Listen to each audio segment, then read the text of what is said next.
Fala galera, Falenzão aqui na área para mais um vídeo falando a respeito da nomeação dos top 20 da HLTV.org referente ao ano de 2017, quem foram os melhores jogadores do ano, segundo o portal e ranking da HLTV.org.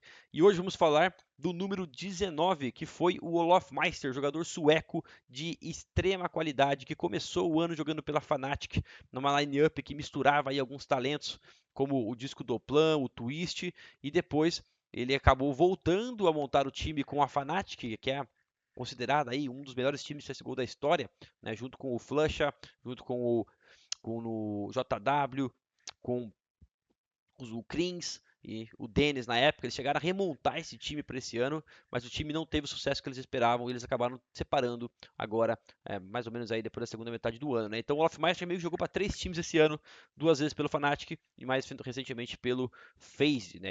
Alguns fatos interessantes sobre o Olofmeister: tem 25 anos e ele já foi o melhor jogador do mundo, né, em 2015, um ano que foi excelente para o Fnatic, e ele foi e já serviu de inspiração para muitos e muitos jogadores, ainda é uma lenda. Né? Vamos ver aqui agora algumas características desse gráfico aqui que nós temos do Olof, o que estão falando dele desse lado até.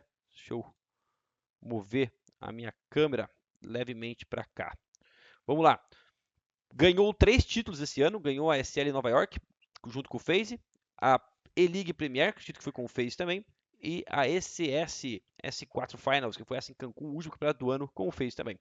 Ficou em segundo no DreamHack Open Summer, perdeu pra gente, do SK, quando estava jogando com a line ainda do Fnatic, comentei com vocês, aquela junção deles. Ficou em segundo na AM Oakland, perdendo pro NiP, ainda com o FaZe, e ficou em segundo na SL Pro League, perdendo para nós também, do time da SK. Ficou em terceiro da E-League Major, então conseguiu ficar em terceiro aqui na época ainda com o Fnatic, se eu não estiver enganado, e aqui ficou em terceiro na Blast também, em Copenhague, que foi o campeonato que nós vencemos também. Né? Então, alguns dos achievements dele esse ano, um bom ano, 3 títulos, 3 segundo lugar e 2 terceiro lugar. Aí aqui nós temos algumas estatísticas dele, ficou com 0.61 de KPR, 33.4 de Surviving, 76.7 de ADR, 1.08 de impacto, 69,3% de consistência e 1,08 de rating. Né? E aqui nos stats notáveis ele tem 43 clutches ganho, né? Um pouquinho a menos que o Snacks, que está no top 20, que ficou em quarto. Já o Olof ficou em sétimo, que também é um excelente resultado. O Olof é um jogador muito experiente, cara. Ele tem muita qualidade nesses rounds. Ele realmente é um jogador diferenciado e ele mostra isso nesses clutch rounds. Ficou com mais 123 de KD em eventos grandes, jogando muito, muito, muito bem em eventos grandes. O Olof, que está acostumado com a pressão, ficou em 14º nesse quesito.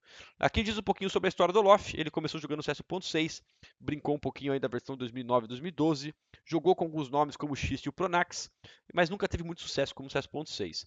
Como é que ele fez aparecer no CSGO, galera? Ele jogou no primeiro time dele que fez sucesso, foi o LGB. Ele ficou em quinto a oitavo, ou seja, quartas de finais, né, no Major, e depois chegou nas semifinais do segundo Major que ele jogou.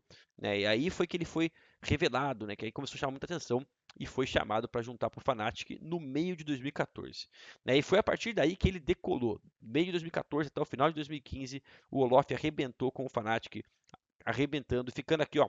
Fez a primeira entrada dele no top 20 da TV com o 12º lugar. Né? Então ele já apareceu assim que ele surgiu no cenário do CSGO, ele já garantiu aqui o 12º lugar no ranking da .org. Em 2015, logo depois desse sucesso deles em 2014, metade do ano, eles jogaram muito, muito bem, ganharam 11 títulos e, inclusive, 2 Majors, que fez com que o Olof, se eu não estiver enganado, tenha sido o melhor jogador do ano. Exatamente, foi o melhor jogador do ano em 2015. Bom, então o Olof é um cara que está acostumado aí a coisas muito grandes. E aí em 2016 nós tivemos aí um hiato na carreira do Olof, que foi justamente aonde entra um pouco da história da Luminosity, na época que é SK hoje. Né? No primeiro Major que nós brasileiros vencemos foi a MLG Columbus, em 2016.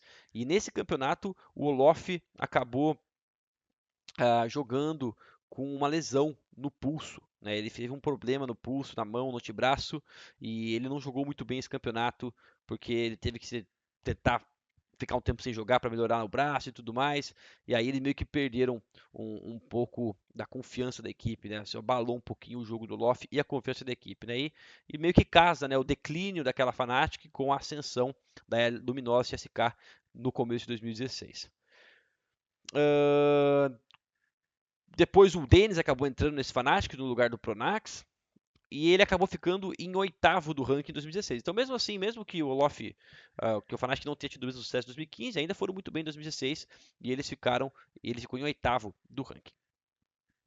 Aqui mostra um pouquinho do stats de 2017, né, do Olof. Pode ver que ele teve 5 nomeações para EVP.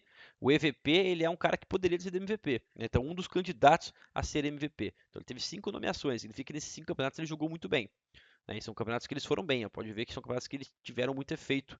Chegaram nas fases finais, ganharam, ficaram em segundo e tudo mais. Aqui eles dizem o seguinte também, ó, o Fnatic começou em 2017 com o E-League Major. Eles meio que decidiram. O que aconteceu, cara? O Fnatic. A lineup do Fnatic que ganhou muita coisa acabou brigando. Os caras separaram. Foi para lá de um lado o Fluxa e o JW. E do outro lado ficou o Dennis e o Olof. E aí o Chris não sabia o que fazia. O Chris inicialmente ficou junto com o Fluxa e com o JW. Depois de um tempo foi lá junto com o Dennis e com o Olof. Então meio que os caras racharam, 3 e 2. E aí a galera que tava com 3 e 2 foi chamando outros talentos.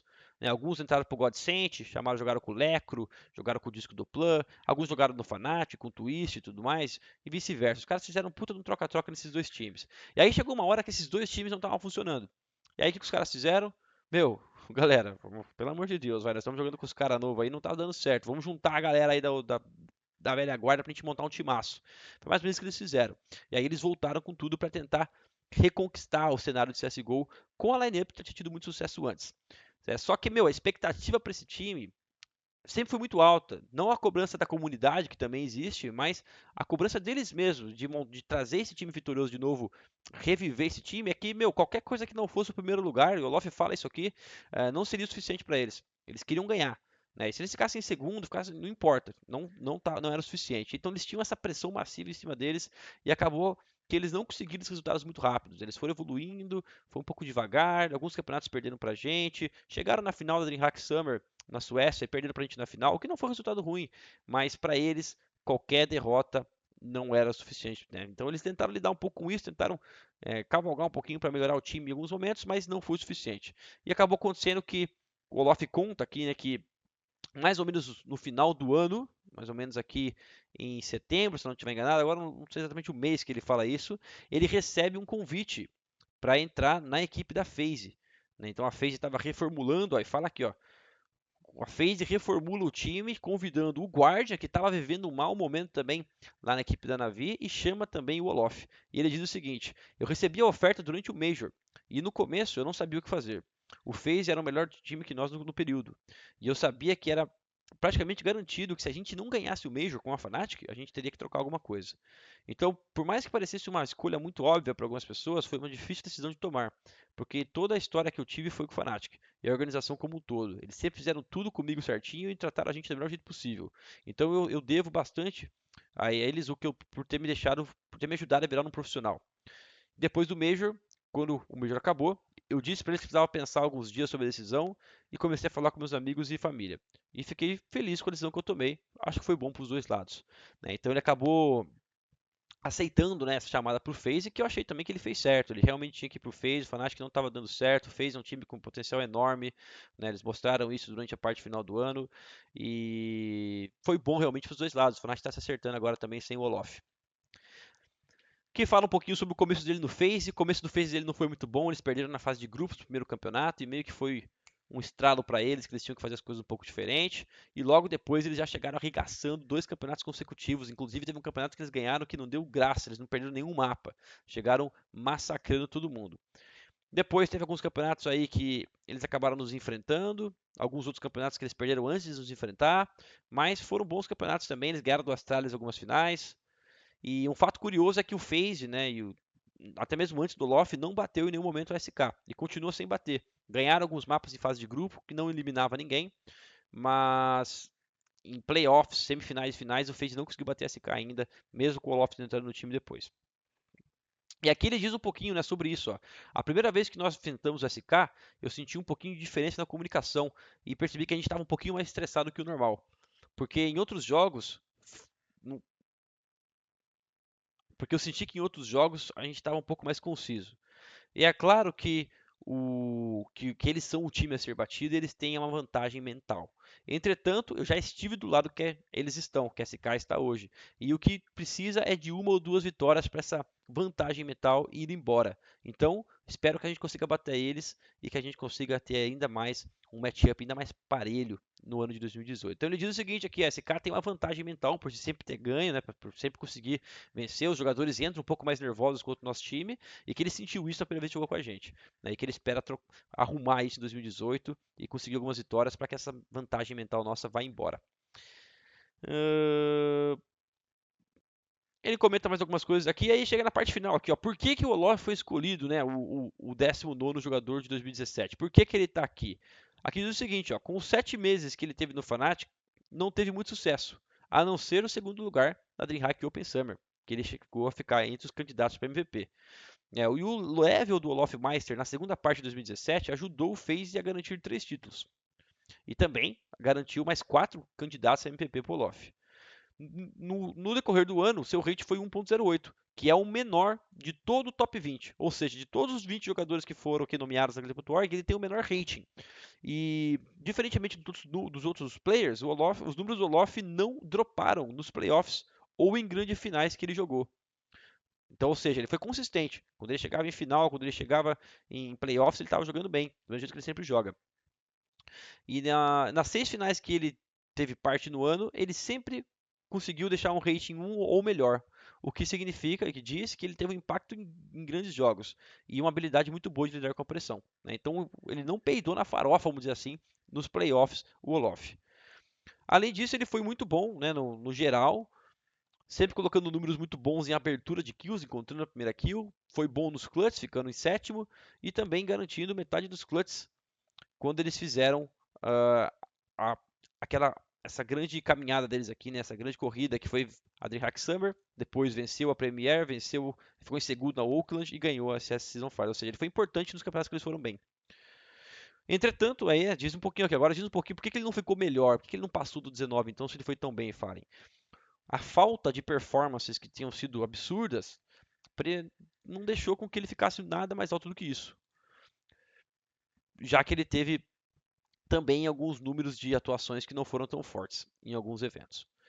E ele diz aqui que o jogador que ele acha que vai entrar no top 20 é o Brolan, que é um jogador sueco que está agora jogando pelo Godsent, que é um jogador de 15 anos, cara, o Brolan. Né? Então é um moleque novo aí e lá do país dele faz sentido ele escolher alguém de lá. Quem sabe? Quem sabe o Brolan consegue fazer um bom trabalho pro Godsent aí. Eu ainda não vi o Brolan jogando para poder comentar. Então, parabéns pro Olof, cara, um grande jogador, inspirou muita gente, inclusive a gente aqui da SK. Aprendemos muito com o Olof no passado. É uma grande pessoa, também trata a gente super bem, é super gente boa. É lógico que tem muita rivalidade hoje em dia envolvido, mas a gente sempre torceu muito pelo Olof e continua torcendo por ele, porque ele é um cara 10 e um jogador sensacional. Então é isso, galera. Espero que vocês tenham gostado desse vídeo. Deixem comentários e não esqueça de se inscrever no canal. Um abraço, tamo junto e valeu!